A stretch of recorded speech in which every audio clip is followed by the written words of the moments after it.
बिस्मिल्लाहिर्रहमानिर्रहीम। शुरू करेंगे chapter number 7 environmental stress due to human activities का topic floods. We have learn that when there is no rain drought occurs. हमें पढ़ा अभी पीछे कि जब बारिश नहीं होती तो खुश्क साली आ जाती है। What happens when there is too much water? When there is too much water, rivers exceed their capacity to contain it. अब अगर पानी बहुत ज़्यादा आ जाए, बारिशें बहुत ज़्यादा हो जाएं, तो क्या होगा? जब पानी नहीं था तो खुश्क साली हो गई। अब अगर बहुत ज़्यादा पानी हो जाएगा तो उससे क्या होगा? जितनी भी दरियाओं की कैपेसिटी है, अगर उससे ज़्यादा पानी उनमें दे दिया जाए तो वो यकीनन उस पानी को पोर आउट कर देंगे इन टू द नियर स्पेसेस, जो कि हमारी फसलें हो सकती हैं, जो हमारे घर हो सकते हैं, हमारे इलाके हो सकते हैं, और वो फ्लड की शक्ल इख्तियार कर लेगा पानी। The water overflows the bank of river and onto the surrounding land causing a flood। यानी वो उन दरिया के किनारों से बाहर निकल आएगा पानी और वो हमारे इलाकों में पहुंच जाएगा, रिहायशी इलाकों में पहुंच जाएगा। Similar to droughts, floods can be an effect of deforestation। अब ड्रॉट किस लिए हुए? डिफॉरेस्टेशन में से दरख्त काटे गए जिसकी वजह से खुश्क साली हुई।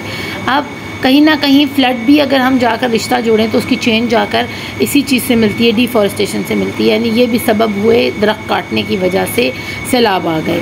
ट्रीज़ एब्जॉर्ब रेन वाटर या rainfall and intercept the rain, slowing down the flow of water over the land before it enters stream or river channels। अब हम ये बच्चे परेशान होंगे कि दरख्त किस तरह सैलाब को रोकते हैं या दरख्त की वजह, दरख्त ना होने की वजह से सैलाब कैसे आते हैं। तो बच्चों, जब बारिश होती है तो दरख्त फटाफट उस पानी को सकअप कर लेते हैं और पानी को ज़मीन, ज़ेरे ज़मीन पानी के जो टनल्स हैं या पानी के जो चैनल्स हैं वहाँ तक ले जाते हैं, ठीक है। और फिर आहिस्ता आहिस्ता उस पानी को वापस ऊपर लेकर आते हैं और बादल बनाते हैं, ठीक है ना। ये एक साइकिल था जो ट्रीज़ करते थे। इसके अलावा ट्रीज़ का क्या काम था कि जब सैलाब बहुत तेज़ी से आता है तो दरख्त अगर वहाँ ढेर सारे लगे हों ना तो वो सैलाब के उस प्रेशर को डिस्पर्स कर देते हैं, उसको रोक देते हैं, उसको तोड़ देते हैं और रुख बदल देते हैं पानी का। इस तरह वो इलाके जहाँ दरख्तों लगे हुए होते हैं वहाँ वो इलाके फ्लड्स के ज़्यादा प्रेशर से या ज़्यादा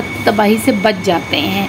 तो दरख्त इसलिए भी है और क्योंकि वो ज़मीन को पकड़ के रखते हैं। अगर आप नॉर्दर्न एरियाज़ में देखें, अगर लैंड स्लाइडिंग क्यों होती है, क्योंकि लैंड स्लाइडिंग का वजह जो है ना सबसे बड़ी यही है कि वहाँ दरख्त ना उगा हो तो उसकी जड़ें मिट्टी को मजबूती से पकड़ नहीं पाती। क्योंकि दरख्त ही नहीं होता तो वो पूरी की पूरी मिट्टी लैंडस्लाइड की शक्ल में नीचे ड्रॉप डाउन हो जाती है और उससे बहुत ज़्यादा नुकसान होता है। लोगों के घर दब जाते हैं, इंसान दब जाते हैं, जानवर दब जाते हैं उस मिट्टी के नीचे। तो दरख्त हर तरह से हमारी हिफाजत करते हैं। The roots of trees hold soil particles together and prevent sediment run off which reduces the chances of flooding. अब क्या है सेडिमेंट? जो भी हमारे हैं वो रन ऑफ नहीं होने देगी। जितनी लहरें हैं, तहें हैं ज़मीन की, उसमें उसको पकड़ के रखती हैं हमारी दरख्त की जो जड़ें होती हैं और सैलाब की सूरत में वो ज़मीन नीचे बहकर नहीं जाती, दरिया में बहकर नहीं जाती या लैंड स्लाइडिंग अकर नहीं होती। Without trees when heavy rainfall, soil erosion and flood take place due to the inability of these particles to absorb water। अब वो particles जो मिट्टी की हैं वो इस काबिल ही नहीं है कि वो ज़्यादा सारे पानी को absorb कर सकें, क्योंकि अब दरख्त वहाँ मौजूद नहीं है जो कि पहले हेल्प किया करते थे। सॉइल एरोजन हो रहा है, किस लिए? ज़मीन का कटाव होना शुरू हो गया, मिट्टी बहना शुरू हो गई, दरिया या समंदर में जाकर वो गिर जाएगी सारी मिट्टी फ्लड के ज़रिए से। वो पानी जो है फ्लड का वो तेज़ी से उस मिट्टी को जो कि इतनी फर्टाइल थी उसको बहा कर लेकर जा रहा है साथ। तो ये नुकसान हुआ डिफॉरेस्टेशन की वजह से। Floods are very destructive. Floods वैसे ही बहुत तबाही मचाने वाले होते हैं। हैपन वेरी फ्रीक्वेंटली और बहुत ज़्यादा होते हैं जब, क्योंकि ज़्यादा हमें सुनने में यही आता है कि हर गर्मियों में सैलाब आ रहा है, सैलाब आ रहा है, सैलाब आ रहा है। And are among the most costly natural disaster. और ये सबसे ज़्यादा हमारा नुकसान करके ज़्यादा पैसे हमारे लगते हैं अगर सैलाब आ जाए तो। कैसे? ज़मीनें ख़राब हो जाती हैं, फसलें तबाह हो जाती हैं, घर एक दफ़ा अगर गीला हो जाए तो उसकी जो फाउंडेशंस हैं या बुनियादें हैं वो कच्ची हो जाती हैं और आप उस घर में रह नहीं सकते। तो कितना नुकसान हुआ। जिस चीज़ को पानी लगेगा वो पानी वाली चीज़ दोबारा इस्तेमाल के काबिल नहीं रहेगी। तो बहुत ज़्यादा इसको इसीलिए कॉस्टली कहा जाता है क्योंकि इसकी वजह से बहुत ज़्यादा पैसों का नुकसान होता है। Flood destroy crops, homes, roads and buildings and lives may be lost. ये चीज़ों के साथ साथ इंसानी जानें भी जाती हैं. Farmer lose their crops and animals when their farms are flooded. जब भी फ्लड आता है फार्म्स में जितने जानवर हैं वो मर जाते हैं. फार्मर क्या करे, उनको बड़ी कश्तियों में बैठा तो सकता नहीं. अब एक मैदानी इलाका है, वहाँ कश्ती का कोई नामो निशान ही नहीं है. समुद्रों में कश्तियाँ होती हैं. तो जब एक जगह मैदानी इलाका है, कश्ती नहीं है और वहाँ फ्लड आ गया है तो वो कैसे अपने जानवरों को बचाएगा. ज़ाहिर बात है बेबस होके वो छत पर खुद तो चढ़ जाएगा लेकिन कितने जानवर अपने साथ ऊपर लेकर चढ़ेगा. आखिरकार वो घर भी गिरने के हाल पर पहुंच जाएगा उस फ्लड की वजह से. आगे पढ़ लेते हैं. People lose their homes and belongings as buildings go under water. अब पानी के अंदर जब बिल्डिंग चली गई, उन लोगों की जितने भी सामान हैं, फ्रिज हैं, एसी हैं, उनकी घर के फर्नीचर वगैरह है, जो भी उनकी बिलोंगिंग्स हैं वो सब पानी में चली गई हैं और वो दोबारा इस्तेमाल के काबिल नहीं हैं. Even if houses remain standing after the flood has subsided.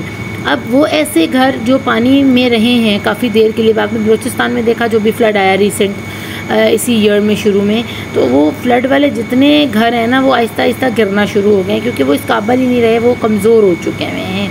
It cost money to clean up and to repair the damage that has been done. अब इन सब चीज़ों को ठीक करने के लिए बहुत सारे पैसों की ज़रूरत है और हर इंसान को काफ़ी लाखों का नुकसान हो रहा है. ठीक है, एक घर बनाना कौन सा आसान है आज के दौर में, हर चीज़ महंगी है. इसी तरह फसलें जो कि उसको लाखों रुपया जिन्होंने देना था, अब वो उल्टा अपने जो है ना तबाही जो है अपने सामने देख रहा है अपनी फसल की और अपने घर की, वो उसका तो सब बिल्कुल ख़त्म हो चुका है, तबाह हाल हो चुका है. Sometimes roads are washed away by the flood water. ऐसा भी होता है कि सिर्फ लोगों के घर और फसलें और जानवर ही नहीं मरते, कभी कभी जो बनाई हुई सड़कें होती हैं ना, वो भी राब्ता सड़कें वो सब टूट जाती हैं, बह जाती हैं पानी में और एक गांव का दूसरे गांव से या एक शहर का दूसरे शहर से बिल्कुल राब्ता ख़त्म हो जाता है फ्लड की वजह से. पुल जो होते हैं, जितने फ्लाईओवर्स वगैरह वो सब तबाह हो जाते हैं, ब्रिजेस टूट जाते हैं. इन 2010 Pakistan suffered from a flood so powerful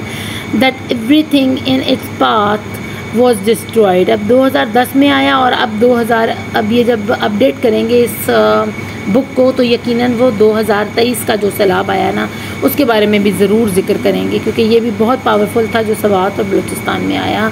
इसने तो 2010 वाले रिकॉर्ड भी जो है ना वो भी ब्रेक कर दिए हैं. तो अल्लाह हमें इस किस्म की नागहानी आफात से बचाए और इसमें हमारा भी किरदार बहुत ज़्यादा है कि हम वजह बने हैं इस फ्लड की और ये ग्लोबल वार्मिंग की वजह से ही ये सब कुछ हुआ है और ह्यूमन जो है ना इसी तरह बोझ डाल रहा है अपनी एनवायरनमेंट के ऊपर. तो ये हमने कंप्लीट कर लिया अपना पूरा चैप्टर. होपफुली आपको इसकी अच्छे से समझ आई होगी. अपना खूब ख्याल रखिएगा. अल्लाह ने के बाद.